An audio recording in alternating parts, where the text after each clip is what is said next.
young man stood at a metro station in Washington, D.C. He was dressed in scruffy Levi's, a sweatshirt, and a baseball cap, and he started to play the violin. It was a cold January 12th, 2007 morning. He played 6 Bach pieces for about 45 minutes. And during that time, since it was rush hour, it was calculated that thousands of people passed by, most of them on their way to work. In the few moments that he played, only 6 people paused and stayed for a bit. Another 20 gave him money, but continued to walk at their normal pace. When he finished playing, silence took over. No one really noticed it.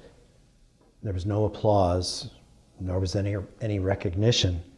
In fact, the only persons who actually stopped were 4 little children, quickly hurried on by their parents. No one knew this, but the violinist was Joshua Bell, considered one of the finest musicians in the world. He played some of the most intricate pieces ever composed on a Stradivarian violin estimated at $3.5 million of worth. 2 days before playing, he sold out at a theater in Boston. Tickets were about 100 each. The whole thing was an experiment set up by the Washington Post, and we can take many lessons away from the experiment, the most obvious being we should always take time to stop and smell the roses. But in the rush of everyday living, how many things do we miss because we're so consumed with our everyday routine? First, we've got to stop, be attentive.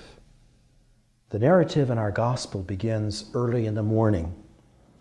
That's Luke's poetic way of saying it's a new day. Something new is about to happen. Jesus will introduce a whole new social order, a new way of thinking and being.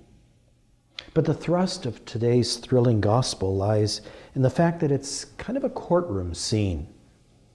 But Jesus, not the woman, is on trial. And the crime or the question is not the condemnation of adultery, but the continuation of the blindness of people to the universal call to forgiveness. Remember in John chapter 9, when Jesus challenges the Pharisees after the healing of the man born blind?